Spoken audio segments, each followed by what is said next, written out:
Everyone, welcome to your YouTube channel learn with दिव्यांगना।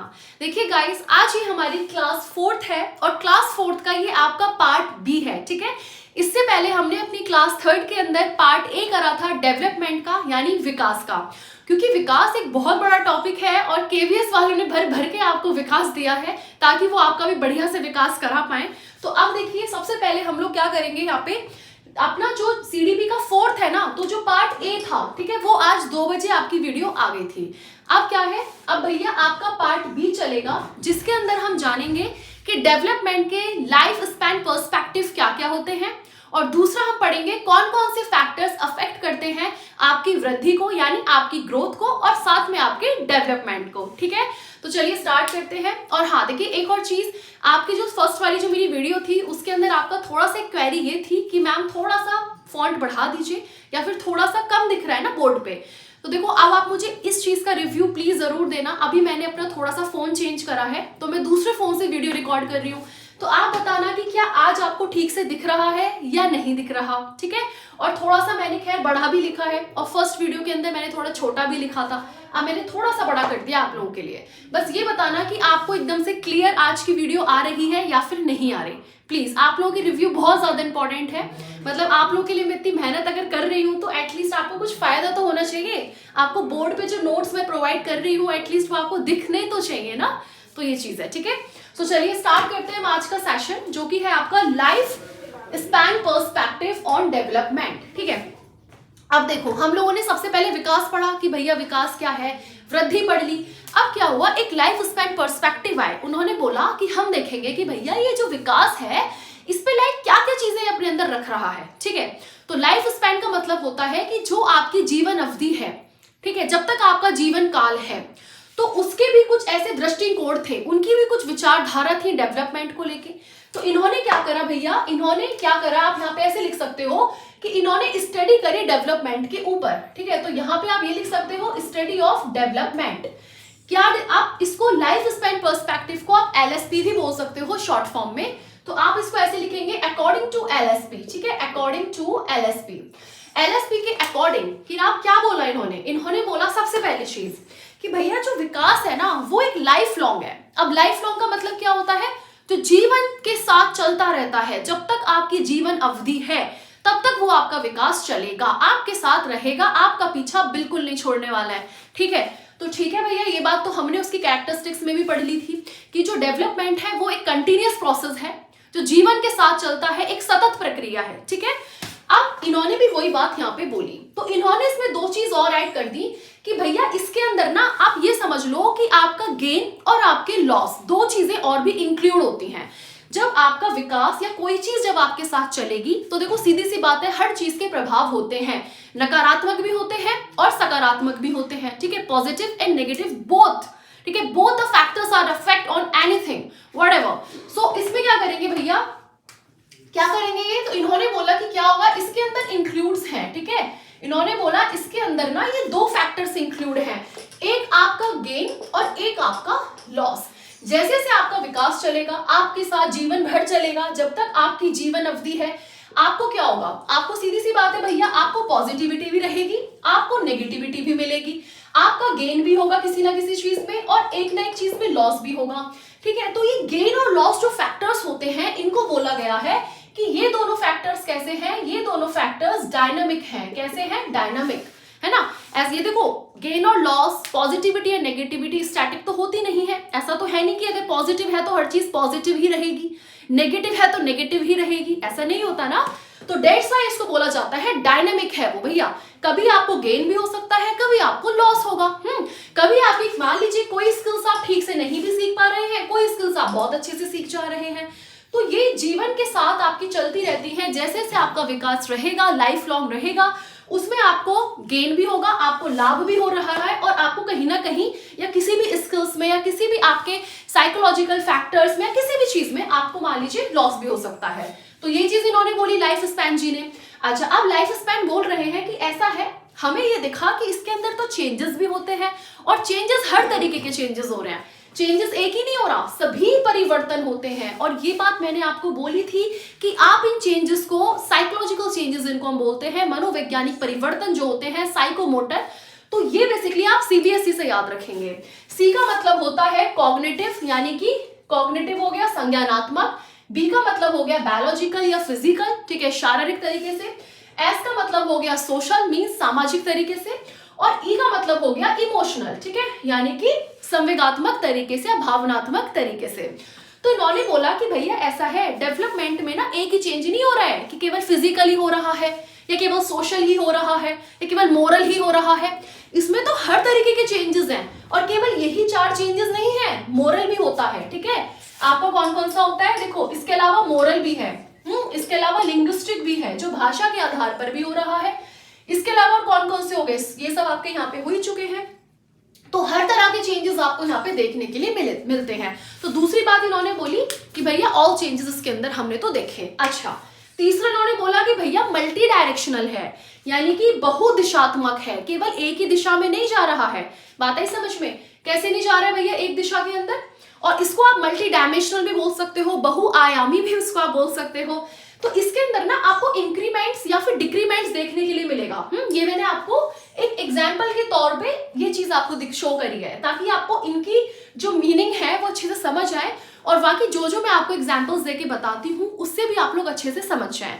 Main चीज हमारा है कि हमें अपना कॉन्सेप्ट क्लियर करना है, ठीक है। और मैंने आपको पूरी एक रणनीतिक रोड मैप बिल्कुल इंट्रोडक्टरी वीडियो में बताया था, इसीलिए मैंने वो फर्स्ट वीडियो इंट्रोडक्टरी बताई थी कि किस तरीके से हम अपने सिलेबस को कवर करेंगे ताकि आपके सारे टॉपिक्स पे कमांड बन जाए, आपका सिलेबस कवर हो जाए और फिर किस तरीके से हम लोग क्वेश्चंस वगैरह भी करेंगे। अगेन मैं इस वीडियो में दोबारा से बताऊंगी। अभी आप इस चीज को समझो कि मल्टी डायरेक्शनल है, बहुदिशात्मक है, इंक्रीजमेंट और डिक्रीजमेंट होता है। देखो कैसे, ठीक है, एग्जाम्पल के तौर पर समझेंगे। अब जब आप बच्चे हो, ठीक है, अभी मतलब बच्चे तो नहीं हो आप लोग, एडल्टहुड में आते हो, तो देखिए जो छोटा बच्चा होता है जब वो अपने चाइल्डहुड में होता है, ठीक है, तो वो क्या करेगा। अब आप खुद सोचो, जब आप बच्चे थे तो आप बहुत तेज भागते थे, है ना, बिल्कुल मतलब जैसे एक चीता भाग रहा हो ना, ऐसे आप लोग भागते थे, तेजी के साथ भागते थे, नहीं भागते थे। अब जब आप ओल्ड हो जाओगे ना, अब धीरे धीरे क्या हुआ, आपकी चीजों में थोड़ी सी गिरावट आने लगी, है ना। जितना तेज आप शायद बचपन में भाग लेते थे अब उतना तेज आप नहीं भाग पाते हो, आपका सांस फूल जाता है, आप थक जाते हो, एक वो एनर्जी आप अपने अंदर नहीं मतलब फील कर सकते हो ना, ऐसा होता है। तो जो चीज, जो एनर्जी, जो परफॉर्मेंस आपकी चाइल्डहुड में रहती है, जब आप बच्चे होते हो उस एज में रहती है, वही एनर्जी, वही सेम परफॉर्मेंस आपकी ओल्ड एज में नहीं रहती है। मतलब चाइल्डहुड के अंदर आपके परफॉर्मेंस के अंदर आपको इंक्रीमेंट देखने के लिए मिलता है और वहीं पे अगर हम ओल्ड एज की बात करते हैं तो आपको आपकी परफॉर्मेंस के अंदर डिक्रीमेंट मतलब डिक्रीजमेंट या डिक्रीमेंट देखने के लिए मिलता है। उतार चढ़ाव लगे रहते हैं आपकी स्किल्स में, आपकी परफॉर्मेंस में, आपकी चीजों में। तो यही चीज है, वो एक ही डायरेक्शन में नहीं जा रही है कि केवल पॉजिटिव पॉजिटिव पॉजिटिव, नहीं, पॉजिटिव भी जा रही है, मतलब कि इधर भी जा रही है।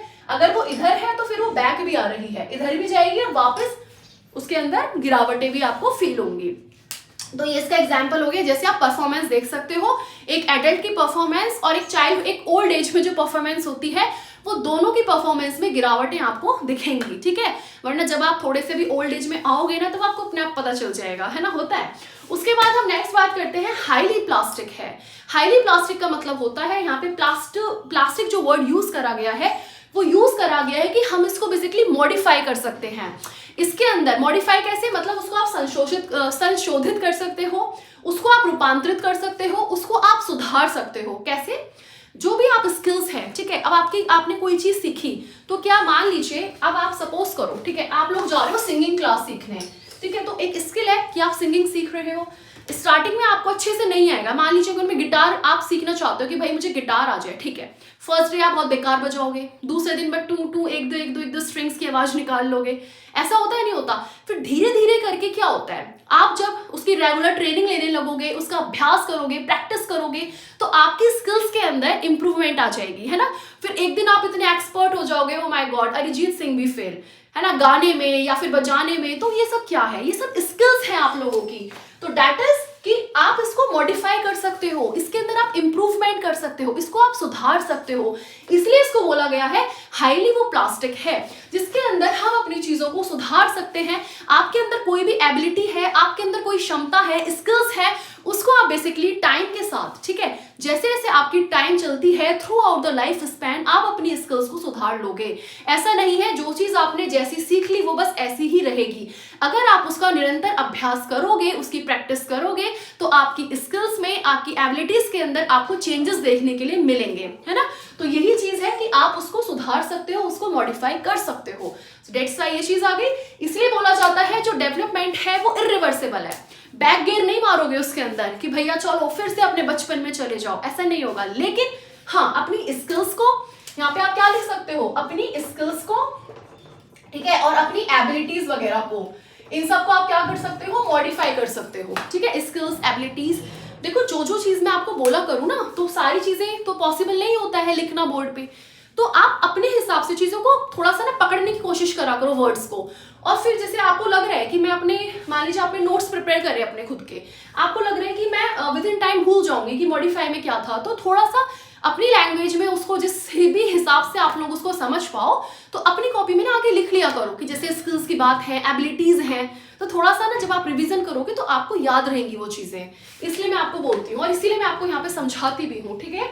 सो इसको आप क्या कर सकते हो, मॉडिफाई कर सकते हो। चलिए आगे एलएसपी ने बोला, एलएसपी बोले तो लाइफ स्पैन पर्सपेक्टिव। इन्होंने बोला कि भैया ऐसा है, ये जो विकास है ना, ये बेसिकली इसका जो इन्होंने दृष्टिकोण की विचारधारा थी कि एक हिस्टोरिकल कंडीशंस पे भी बेसिकली क्या करता है, उससे भी बेसिकली इफेक्ट होता है। कैसे, यानी कि ऐतिहासिक स्थितियां जो हैं, इसके अंदर मैंने एग्जाम्पल के तौर पे आपको एक्सपीरियंस लिख के दिखा दिया। जैसे अब ऐतिहासिक चीजें कैसे, मान लीजिए कोई भी इंसान जो आपके दादा थे, आपके परदादा थे, वो कब के थे भैया, जब एक इंडियन फ्रीडम स्ट्रगल के टाइम के हैं, ठीक है।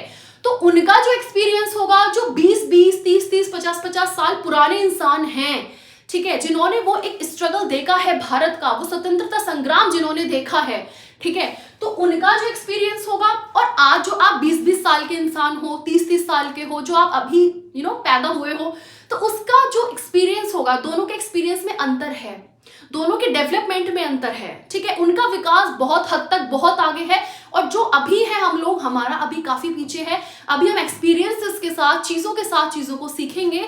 तो दैट्स वाई जो हिस्टोरिकल कंडीशंस हैं वो भी आपके विकास पर, आपके डेवलपमेंट पर इफेक्ट करती हैं, सीधी सी बात। दूसरी तरीके से एक एग्जाम्पल आपने ये लिया, दूसरा एग्जाम्पल आप करियर ओरिएंटेशन के रूप में देखेंगे। जहां अगर हम करियर की बात करते हैं जहां पे, तो मान लीजिए आज का जो बच्चा है, आज की जो स्टडी है, ठीक है, अगर एक 20 साल का बच्चा है, या 30 साल का जो बच्चा है, या 18 साल का जो बच्चा है, या कितने भी साल का जो बच्चा है, आपकी स्टडी में और जो आपके दादाजी, जो आपके पापा जी पढ़े हुए हैं पहली वाली स्टडी में, जो 50 साल पुराने जो लोग हैं उनकी स्टडी में अंतर है, उनके करियर ओरिएंटेशंस में अंतर है, उनके करियर को बेसिकली सोचने का जो तरीका था, पहले क्या था, पहले लोग अपने करियर को लेके इतना ज्यादा भी क्या थे, सीरियस नहीं थे, है ना।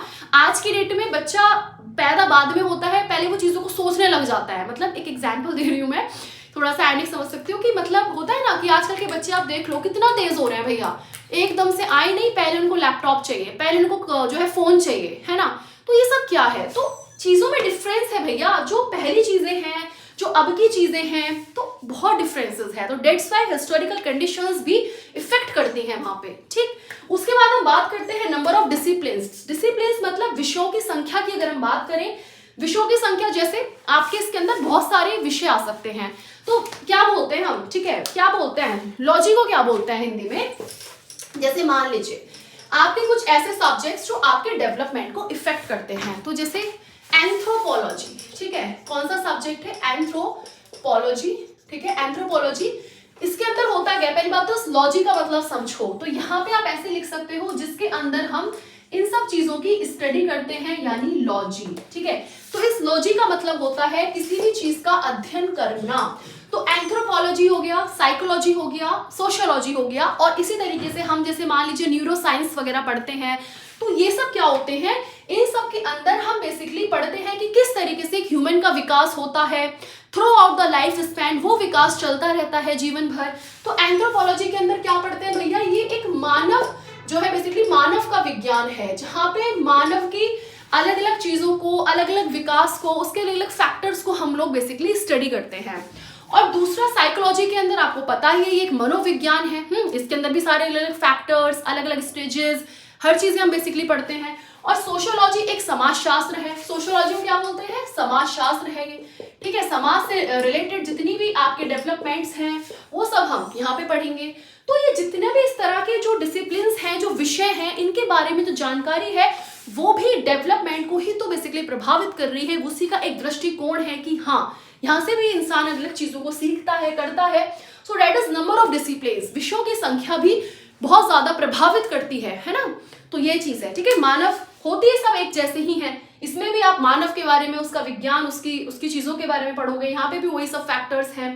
तो ठीक है, ये बेसिकली ये सब चीजें हैं। उसके बाद नेक्स्ट है नंबर ऑफ कॉन्टेक्स्ट की अगर हम बात करते हैं तो नंबर ऑफ कॉन्टेक्स्ट यानी कि किसी चीज के संदर्भ में, अब वो संदर्भ लाइक आपने क्या क्या चीजें आपके अंदर इनहेरिटेड हुई हैं, ठीक है, what you inherited, then like social, physical, cultural, तो ये सब कॉन्टेक्स्ट है, चाहे सामाजिक तौर पर हो, चाहे शारीरिक तौर पर हो, चाहे कल्चर वाले तौर पर हो। तो ये सब क्या है? ये सब इनके संदर्भ में किस तरीके से जो विकास है वो बेसिकली आपको प्रभावित करता है, ठीक है, किस तरीके से बेसिकली जो प्रभाव है आप पे इफेक्ट डालता है, तो वो सारी चीजें हम नंबर ऑफ कॉन्टेक्स्ट में पढ़ते हैं।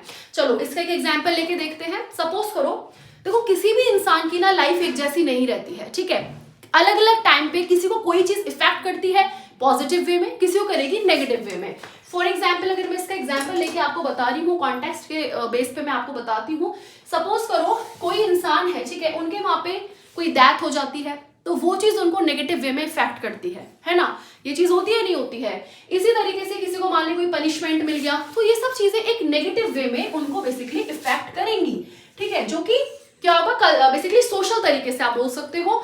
इसी तरीके से जैसे मान लीजिए कल्चरल कॉन्टेक्स्ट की अगर हम बात करते हैं, तो कोई किसी को मान लीजिए आपको रिवॉर्ड मिलता है, ठीक है, आपने कोई गेम खेला, आपने किसी चीज में पार्टिसिपेट किया, है ना, तो उसमें क्या होगा, आप लोग जीत गए तो आपको रिवॉर्ड मिला, आपको कुछ ना कुछ गिफ्ट मिला है, ठीक है, आपको कुछ ना कुछ चीजें मिली है, तो ये आपको पॉजिटिव वे के अंदर क्या करेंगे, इफेक्ट करेंगी, है ना। तो ये क्या है, अलग अलग संदर्भ में, कोई कल्चरल तरीके से, कोई सोशल तरीके से, कोई शारीरिक तरीके से, तो ये सब चीजें आपके नंबर ऑफ कॉन्टेक्स्ट के अंदर आ जाती हैं। तो ये आपका एक पूरा था life span perspective on development. Life span के अपने दृष्टिकोण थे, विचारधाराएं थी डेवलपमेंट को लेके, वो सारे पॉइंट्स आपको यहाँ पे क्लियर करे गए हैं, ठीक है। अब आपको कोई भी डाउट आता है आप लोग पूछना। तो ये चीज एक बार आप चाहो तो अपने शॉर्ट नोट्स के फॉर्म में, ये खुद एक नोट्स के फॉर्म में ही मैं आपको पढ़ाती हूँ। मैं आपको कोशिश करती हूँ कि मैं आपको फ्लो चार्ट्स के फॉर्म में पढ़ाऊं, ताकि कम चीजों में ज्यादा चीजें आपके समझ में आ जाएं, ठीक है। तो ये चीज है मेन चीज। तो आप एक बार मुझे बताना कि आपको ठीक से क्लियरली दिख रहा है या नहीं दिख रहा है, ठीक है, क्योंकि बहुत ज्यादा प्रॉब्लम आई थी आप लोगों के साथ कि थोड़ा सा आपको दिख नहीं रहा था विजिबिलिटी में, चीजों में। और जो चीज ना दिखे थोड़ा सा क्वालिटी वगैरह बढ़ा लेना फोन की, तो और अच्छे से दिखेगा, ठीक है। बाकी मैंने आपको बोला है न्यू ईयर पे मैं बोर्ड और थोड़ा सा बड़ा कर दूंगी, ताकि थोड़ा सा ज्यादा चीजें और थोड़ा खुला खुला सा आ जाए यहाँ पे, है ना। और ये आप देखेंगे, इसके आगे अब हम कंटिन्यू करेंगे। अब इसको एक बार देखो, देन फैक्टर्स पढ़ेंगे कि वृद्धि और विकास पे कौन कौन से फैक्टर्स इफेक्ट करते हैं, ठीक है। अभी हम लोगों ने कवर करा है life span perspectives on development. अब हम अपनी नेक्स्ट क्लास के अंदर पढ़ेंगे factors affecting growth and development, means वृद्धि और विकास को कौन कौन से कारक प्रभावित करते हैं। तो देखिए ये एक्चुअली बहुत ज्यादा बड़ा है, ठीक है, तो ये एक्चुअली बोर्ड पे भी नहीं आ रहा है, तो इसको हम लोग अपनी नेक्स्ट क्लास के अंदर कवर करेंगे। तो अब हम क्या करेंगे, आगे फैक्टर्स पढ़ेंगे, स्टेजेस पढ़ेंगे डेवलपमेंट की, ठीक है, प्रिंसिपल्स पढ़ेंगे, उसके बाद डिबेट्स वगैरह, टास्क एंड चैलेंजेस, तो सारी चीजें हम सारे टॉपिक्स को कवर करेंगे। तो आप बिल्कुल टेंशन मत लेना, नेक्स्ट क्लास के अंदर हम कल वाली जो क्लास होगी उसमें हम सारी चीजों को कवर करेंगे, ठीक है। अब देखो एक और चीज मैं आपको क्लियर, देखो यार प्लीज एक तो आप लोग मुझे बता दो, रिव्यू दे दो कि अब जो मैंने वीडियो बनाई है क्या आपको ठीक से विजिबल है या नहीं है, जो बोर्ड पे लिखा है वो आपको क्लियरली दिख रहा है या फिर नहीं दिख रहा। और देखो दूसरी चीज है, आप लोगों को एक तो रिस्पॉन्स बहुत अच्छा आ रहा है, तो मुझे बहुत अच्छा लग रहा है, वो मेरे को मोटिवेशन दे रहा है, ठीक है। अब दूसरी चीज एक और मैं आपको बोलूं बात, सबसे पहली चीज तो देखो ये है भाई, मैंने आप लोगों के टेलीग्राम्स पे भी, क्योंकि मैंने टेलीग्राम पे चैट ओपन कर दिया है ना, तो आप लोगों की जो भी क्वेरी है एजुकेशन से रिलेटेड, सिर्फ आप इस तरह के क्वेश्चंस जो पूछ रहे हो, अच्छा लग रहा है, काफी बच्चों ने मेरे से मतलब यूट्यूब पे भी ये चीज बोली है, कमेंट में भी और टेलीग्राम पे भी बोला है कि मैं एक पीडीएफ के फॉर्म में आपको नोट्स दे दूं, ठीक है ना। तो देखो यार, मैं सच में बहुत ज्यादा दिल से सॉरी बोलना चाहती हूँ। देखो मैं नोट्स अभी इसलिए नहीं दे सकती हूँ, मतलब मैं दे तो दूंगी, लेकिन पता है अभी टाइम बहुत ज्यादा कम है और उस टाइम में मुझे आपको सारा पढ़ाना भी है, ठीक है। और अगर मैं नोट्स बनाना, क्योंकि अभी मैंने इसको स्टार्ट करा है, अभी टीचिंग मैंने जस्ट स्टार्ट करी है इस प्लेटफॉर्म के ऊपर, पहली बार यूट्यूब पे मैं पढ़ा रही हूँ, टाइम बहुत ज्यादा कम है, सिलेबस बहुत ज्यादा वास्ट है, फिर बैठ के वो लैपी पे सारे नोट्स बनाना, तो ये बहुत ज्यादा टाइम कंज्यूमिंग हो जाएगा और इस चक्कर में आप लोगों का जो सिलेबस है वो भी रह जाना है, ठीक है। तो अभी क्योंकि शुरुआत है, चैनल की भी शुरुआत है, मेरी खुद की टीचिंग में शुरुआत है, तो धीरे धीरे करके चीजें आगे बढ़ेंगी, थोड़ा सा मुझे भी टाइम मिलेगा। अभी मुझे बिल्कुल टाइम ही नहीं मिल पा रहा है क्योंकि मैं पूरे दिन इसमें लगी रहती हूँ, आपको वीडियो बनाना है, सिलेबस समझाना है, सारी चीजें कवर करनी है अपने को। तो इसीलिए ही ना मैंने आपको खुद से ये चीज, इसलिए मैंने आपको पहले बोल दी थी कि भैया रोड मैप के थ्रू पढ़ेंगे, फ्लो चार्ट्स के फॉर्म में पढ़ेंगे। अब आप अपने खुद के समझ समझ के नोट्स बनाते चलो ना।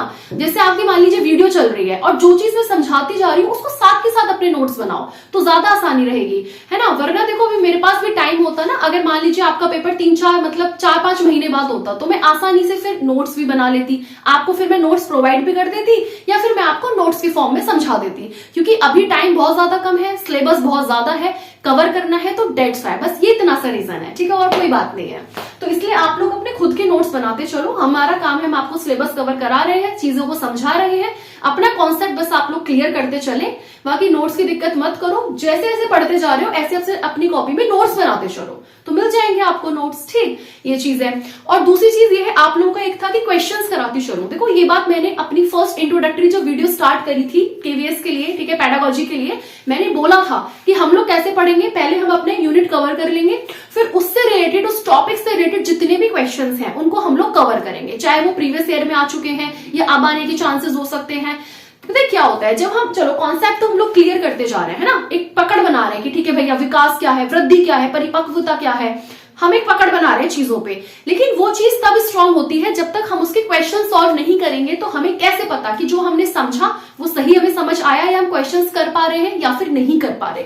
तो उसके लिए आपके क्वेश्चंस को सॉल्व करना बहुत ज्यादा इंपॉर्टेंट हो जाता है, ना केवल पेडागोजी के लिए बल्कि आप किसी भी सब्जेक्ट की तैयारी करते हो, किसी भी एग्जाम की तैयारी कर रहे हो, इसलिए क्वेश्चंस को सॉल्व करेंगे।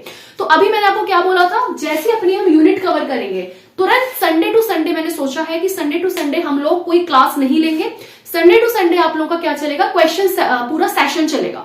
जो भी कुछ हमने लास्ट पढ़ा है वो सारी के सारे क्वेश्चंस के फॉर्म में हम आपको संडे में क्वेश्चन सॉल्व कराएंगे, ठीक है। तो इस तरीके से क्या होगा, आपका जो पूरा कॉन्सेप्ट है वो अच्छे से स्ट्रांग हो जाएगा। बाकी देखो एग्जाम में बहुत समझ के करना, आसानी से पेडागोजी आती है, अगर चीजें पता है अच्छे से आप लोग कर लोगे। और दो चीज मैंने आपको बताई थी भैया, छोटी सी ट्रिक है, बच्चा खुद को मान लो तो आधी चीजें कर लोगे, टीचर खुद को मान लो तो आधी चीजें कर लोगे। हर चीज इंसान अपने अगर सोच के करे ना कि भैया हम हैं या हमें ऐसे करना है, तो वो आधी चीजें खुद से एलिमिनेट करना सीख जाता है, ठीक है। और एकदम पॉजिटिविटी के साथ पढ़ेंगे, बिल्कुल कोई नकारात्मकता अपने अंदर मत लेके आना, ठीक है। There is no need to be any negativity in your mind, कोई भी चीज आपकी थिंकिंग में नेगेटिविटी नहीं होनी चाहिए। पॉजिटिव होके पढ़ो, पॉजिटिव होके मैं पढ़ा रही हूँ, एनर्जेटिक होके तुम पढ़ो, एनर्जेटिक होके मैं पढ़ा रही हूँ, डेट्स ऑल, ठीक है। अपना काम है कि अपना, ठीक है भैया पेडागोजी वाला कवर करना है अपने को, करेंगे। जैसे केवीएस खत्म होगा, सुपर टेट आएगा, जैसे जैसे आपके एग्जाम्स आएंगे तो उस हिसाब से फिर मैं आपकी पेडागोजी कराती रहूंगी, ठीक है। तो कोई दिक्कत वाली बात ही नहीं है। सो अब हम फैक्टर्स अफेक्टिंग है, बहुत ज्यादा फैक्टर्स हैं, तो कल वाली क्लास में कवर करेंगे। बाकी क्वेश्चंस वाला जो है वो मैं पक्का क्वेश्चन कराऊंगी, संडे टू संडे हम लोग क्वेश्चन का सेशन रखेंगे। संडे में क्लासेस नहीं आएंगी, सिर्फ क्वेश्चंस वाली क्लासेस आएंगी। क्लास तो आएंगी मगर क्वेश्चन वाली आएंगी, पढ़ाने वाली नहीं आएगी संडे में, ठीक है। तो आप टेंशन मत लो। बाकी फैब तक हम अपना पूरी कोशिश है भैया, पूरा सिलेबस कवर करते हैं अच्छे से जल्दी। इसीलिए मैंने अब एक दिन में 2-2 क्लासेस डिसाइड करा है कि एक क्लास आपकी 2 बजे आपको मिलेगी, ठीक है, नून में, और एक क्लास आपकी 7 PM शाम में, ठीक है, आपको मिलेगी। तो कंटिन्यूटी के साथ अपनी क्लासेस को देखते चलो, खुद से अपने नोट्स बनाते चलो। भाई मैं तो आपको लिखवा ही नहीं रही पूरा, मैं तो आपको खुद से ये फ्लो चार्ट्स की फॉर्म में लिखवा रही हूँ, ये तो खुद ही नोट्स है अपने आप में। तो अभी बस उसको, फिर वही बात है ना, थोड़ा सा बहुत ज्यादा टाइम हो जाएगा, फिर उस चक्कर में सिलेबस कहीं ना कहीं मिस हो जाएगा आपका। अगर मैं वो पीडीएफ बनाने बैठ गई ना तो बहुत टाइम चला जाएगा। तो इसलिए बाकी अभी जैसे जैसे स्टार्टिंग कर रहे हैं, जैसे जैसे मुझे भी टाइम मिलेगा तो मैं चीजों को करना स्टार्ट करूंगी, आप टेंशन मत लो, है ना। और फिर अपना ये अभी डिजिटल बोर्ड भी नहीं है, अभी तो अपना यही प्यारा सा बोर्ड है छोटा सा, तो अभी इस पे हम लोग कर रहे हैं, ठीक है। और क्वेश्चंस जो हम करेंगे, क्योंकि क्वेश्चन इस पे तो हो नहीं पाएंगे, डिजिटल होता तो आराम से क्वेश्चन को मैं बढ़िया करवा देती आपको। तो क्वेश्चंस के लिए हम वही करेंगे, अपना पीडीएफ के थ्रू क्वेश्चंस करेंगे, पीडीएफ में बनाऊंगी क्वेश्चंस के लिए बैठ के, उसको हम लोग फिर करेंगे अपना आसानी से, ठीक है। सो आप टेंशन मत लो, बस अपनी क्लास को कंटिन्यूटी के साथ देखो, पॉजिटिविटी और एनर्जेटिक होके पढ़ो, सब अच्छा होना है। Okay, so wish you all the very best, stay happy and stay blessed and thank you so much.